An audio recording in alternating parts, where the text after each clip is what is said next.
Well, hello. This is Rochelle, and welcome to my channel. Okay, so I have had some requests about my memory keeping in a traveler's notebook. Um, I used to scrapbook way back when. And when I say way back when, I mean really, I lived in the States for a year, and there I scrapbooked with my host mom, which was something I loved dearly. It was very special to me. But I haven't scrapbooked much since, mainly because I can't find the time being a mom and working, etc., etc., etc. So Bible journaling became very special to me really quickly in the sense that it is still being creative, but spending the time with God, which is important to me.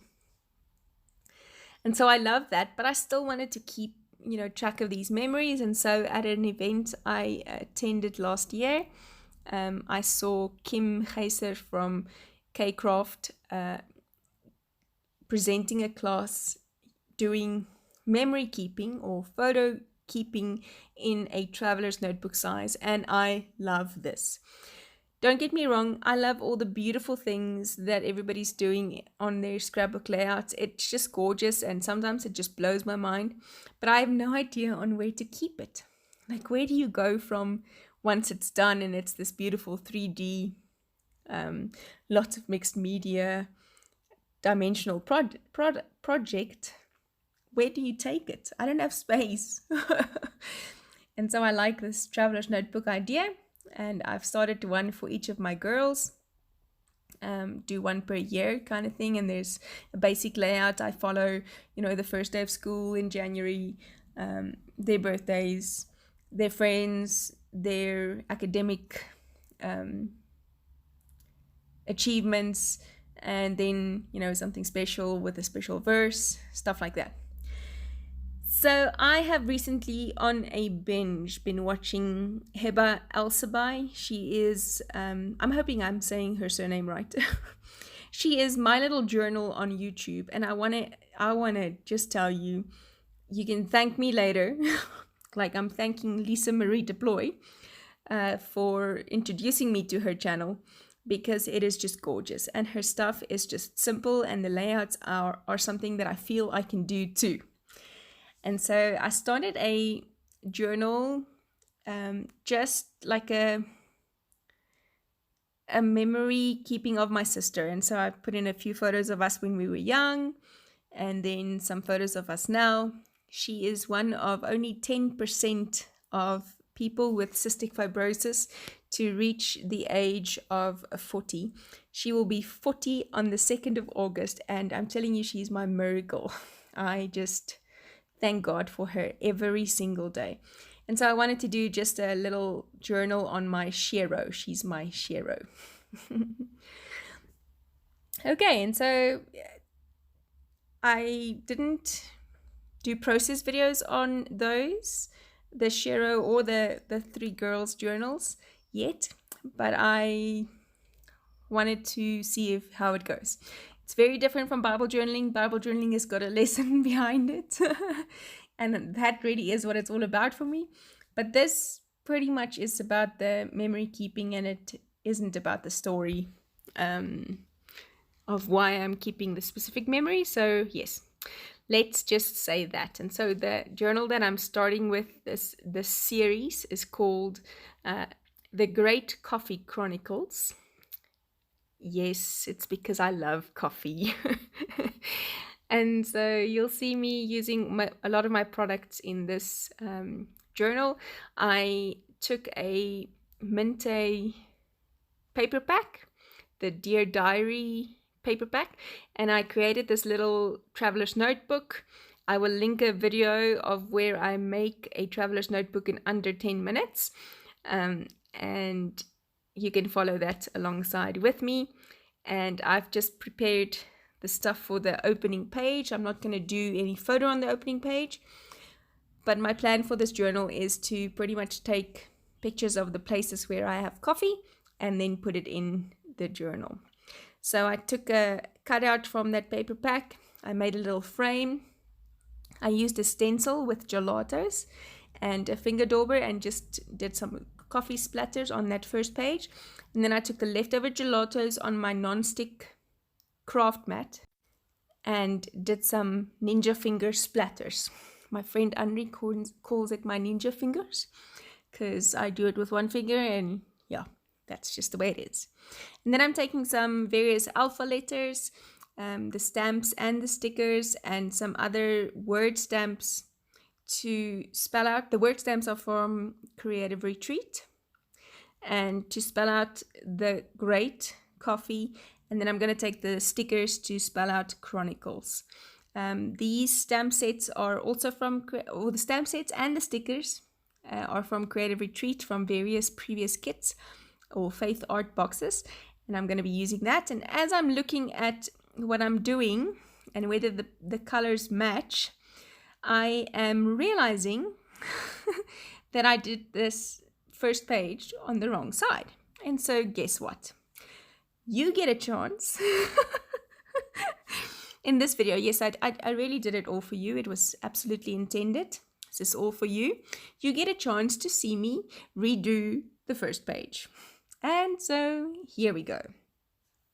Okay, grab the stencil, scribble some Gelatos on that non-stick craft mat, take my finger dauber and stencil it quite hard through this stencil, this splatter stencil. I can't remember who the stencil is by, but it's just some coffee splatters, and using the iced chai and iced coffee Gelatos scribbled there on my craft mat. And I'm kind of using a mix of them because when you spill coffee, it's not the same richness of color everywhere.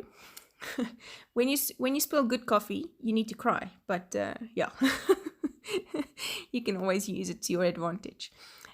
So I use 160 GSM paper in my traveler's notebooks, just so that it's a bit thicker and doesn't bleed through as quickly.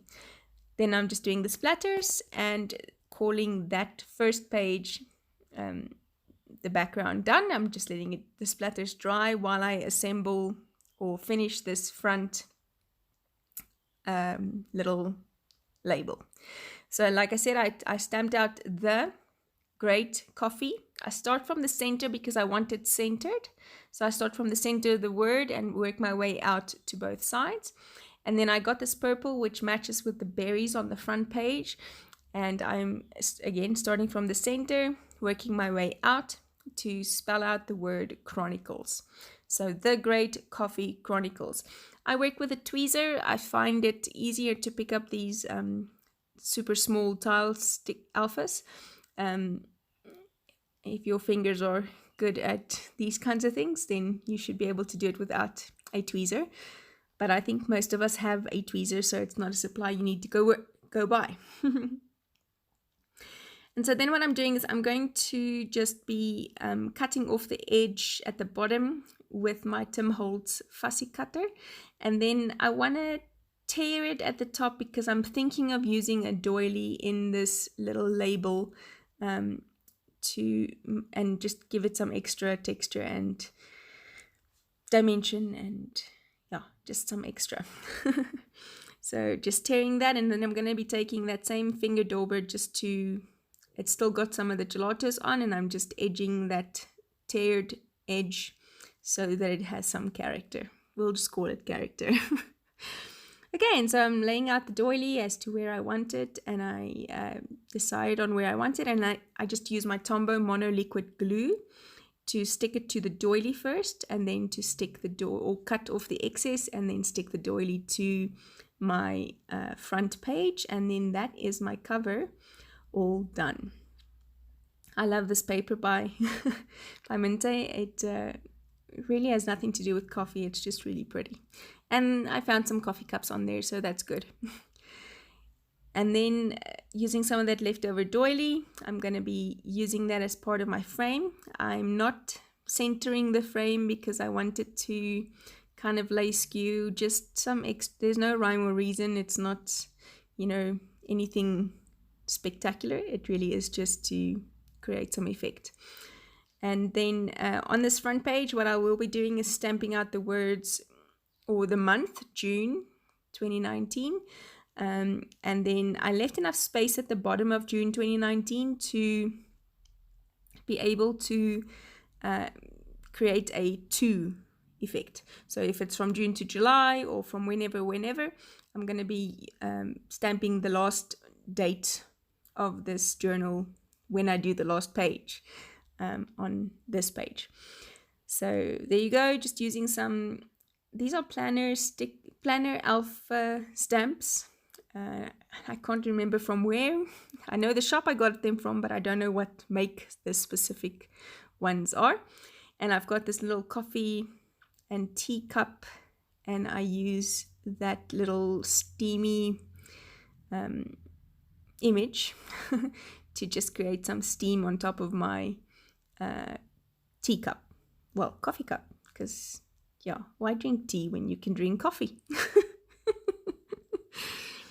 And so that pretty much is that, and I am loving the way it turned out, even though I started with some difficulty. That is my first 2 pages. See you soon for another process. Bye bye.